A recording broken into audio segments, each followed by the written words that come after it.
أعوذ بالله من الشيطان الرجيم.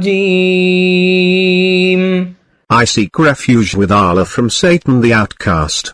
فلعلك تارك بعض ما يوحى إليك وضائق